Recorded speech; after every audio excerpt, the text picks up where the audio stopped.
Pluton en transit dans votre maison 2. Déjà, chapeau les gars, vous avez traversé Pluton en maison 1, c'était pas une mince affaire. Il passe en maison 2, ou voilà, il arrive en maison 2 avec ce passage entre le Capricorne et le Verseau, où il est en moonwalk sur cette frontière-là. La maison 2, affiliée au Taureau et à Vénus. Allez voir où vous avez le Taureau et Vénus dans votre thème, bien évidemment. Nous renseigne sur nos possessions. Hein, vous le savez, moi j'aime bien appeler l'axe Taureau, Scorpion, maison 2, maison 8, du cumul au cunu.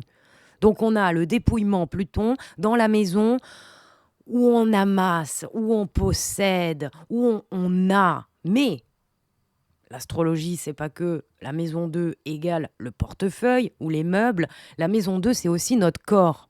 On est en maison 1. En maison 2, on est un petit bambin, on se rend compte qu'on a un corps, donc on dessine sur son bras, puis on dessine sur le mur, on se rend compte que c'est pas la même chose, hein, parce que quand on est là-haut, on n'a pas de corps à skip. Donc c'est le corps, c'est nos besoins propres, c'est nos biens terrestres, notre système de valeurs, la notion de s'enrichir. Oui, ça nous parle de l'argent, mais pas que. De notre sécurité matérielle, de l'acquis, mais pas que. De notre sentiment de posséder et d'être dans le corps. Je me suis un peu emballé, le micro a bugué, désolé. De posséder et d'être dans le corps.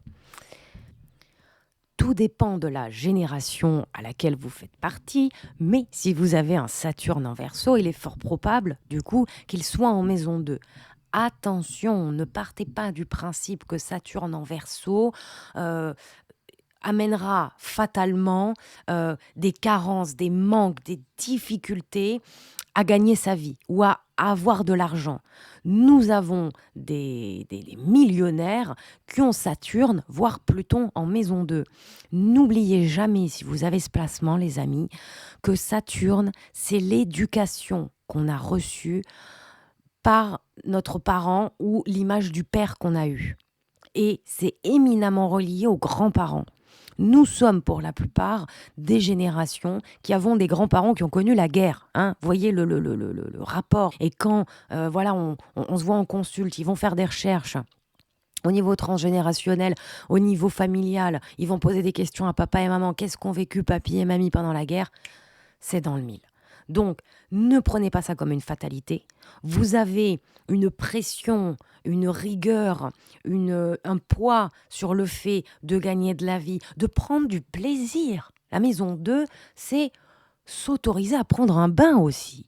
C'est manger un bon repas avec des amis, bon saucisson, bon vin, bon tofu, bon tapas, etc. Voyez, c'est se poser, se reposer et développer une plénitude, développer un bonheur. Ça me fait un petit peu penser à Bacchus, à Dionysos, si je ne me trompe pas. Vous voyez, ces divinités qui sont dans le plaisir, l'hédonisme.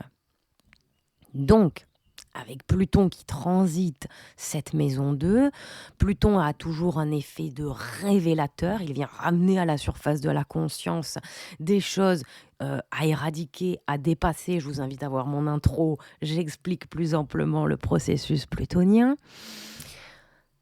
Prendre conscience des possessions essentiel à notre vie. Avec Pluton, le cerveau reptilien, entre guillemets, c'est juste pour donner un autre vocabulaire, le côté instinctif.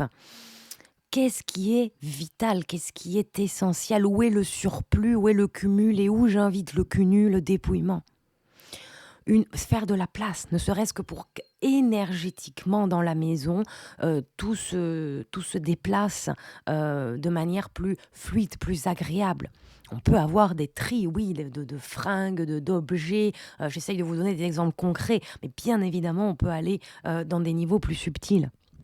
Une remise en question profonde sur nos besoins et notre notion de sécurité. La maison 2 est affiliée au Taureau. Le Taureau est le lieu d'exaltation de la Lune. La Lune nous parle de nos besoins, de notre sentiment de sécurité. Donc l'idée, c'est sur ces secteurs-là, de développer et de vivre en accord complet avec soi-même, matériellement, physiquement, psychiquement. Si vous n'aimez pas vos rideaux roses, changez-les. Pourquoi je supporte ce meuble que j'aime pas, qui me rappelle machin? Vous voyez, on trie pour que son corps, ses meubles, ses fringues nous collent non plus à la peau mais à l'âme. Être raccord à ce niveau-là, être aligné. Pluton met du temps pour transiter un secteur de votre ciel. Donc prenez le temps. Essayez de voir ce qui est essentiel, ce qui est pas vital en mode sous perfusion. Si j'ai pas ça, je suis pas bien. Parce que là, on sent qu'il y a une entourloupe personnelle, il y a un mécanisme de protection à dépasser. Mais le mat, là j'ai vraiment cette image, le mat il est avec son baluchon, vous voyez. Développez le mat qui est en vous. Ça veut pas dire forcément aller vers le côté minimaliste, épuré, total, j'ai qu'un meuble et 2 culottes et 3 t-shirts. Si c'est ce que vous ressentez, si vous en avez besoin, vivez-le. Vous avez plusieurs années avec Pluton en maison 2. C'est génial, on peut vraiment s'amuser et le vivre à différents niveaux. Vous testez un mois avec que 2 t-shirts. En fait, vous vous rendez compte que c'est pas ça, que c'est autre chose. Allez-y, allez dans la matière, allez dans votre corps, vos cheveux, votre peau, vos vêtements, qu'est-ce qui est utile, qu'est-ce qui est superflu, qu'est-ce qui vous ressemble. Et vous venez, je le répète, de dépasser Pluton en maison 1. Donc c'est du pain béni après le taf que vous avez fait, d'enfin pouvoir le concrétiser un peu plus dans la matière. Grâce à ces prises de conscience, des changements peuvent s'opérer au niveau financier. Ben oui, si on dépense plus dans des choses qui nous correspondent pas, ben on a plus d'argent pour aller vers d'autres choses qui nous correspondent. Où on ne, on ne gâchera plus quelque part son argent. On ne va plus être victime du côté, là j'ai l'image de, c'est le Black Friday, il faut dépenser parce qu'aujourd'hui c'est pas cher. Ben oui, mais si tu as besoin de rien, voilà, pourquoi faire ça en fait, hein, voilà. Transformation du système de valeurs.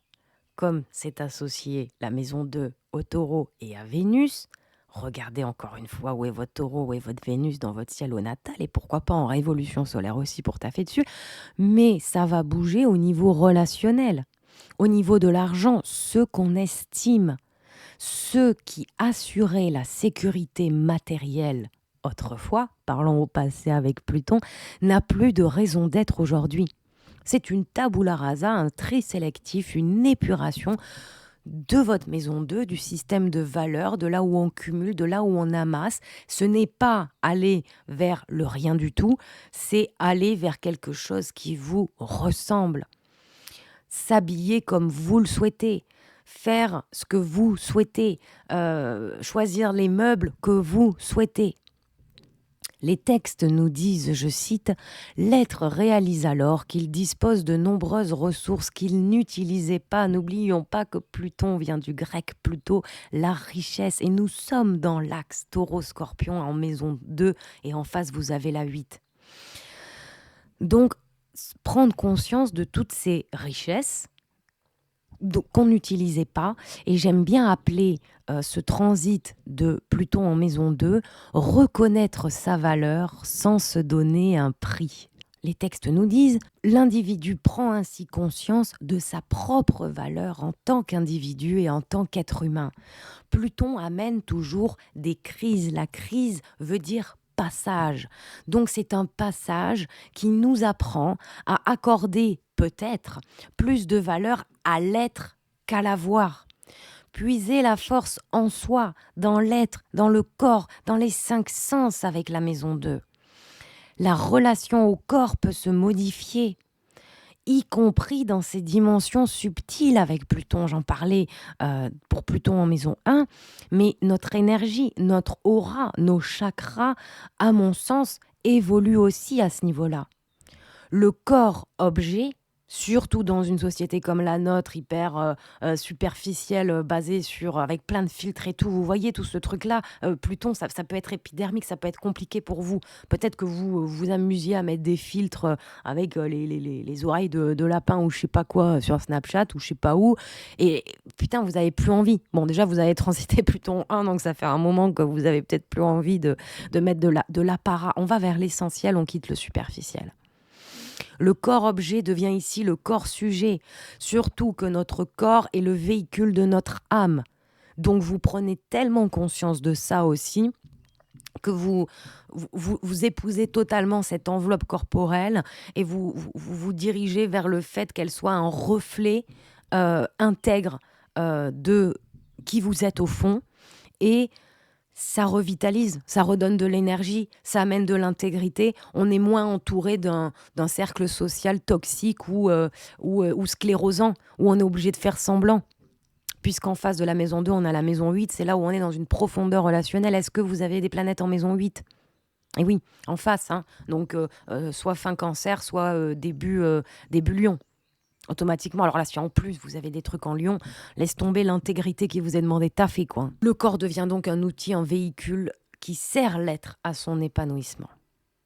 Voici venu le temps de la chute des anciennes valeurs héritées, surtout s'il y a du Saturne dans le coin, parce que si vous avez du Capricorne ou du Saturne en maison 2, c'est automatiquement relié à Saturne. Donc si vous êtes de la même génération que moi, vous avez Saturne en Verseau, bingo, il est là dans le game. Sinon, allez voir où est Saturne dans votre thème, parce qu'il y a un gros taf au niveau du pétage karmico-transgénérationnel à ce niveau-là. L'individu se détache de ce qui ne lui correspond plus et se laisse guider par des valeurs qui lui sont personnelles. Vous devenez votre propre guide à ce niveau-là. On se retrouve en consulte si vous voulez aller plus loin. Bis cosmique sur vos tronches, les vaillants.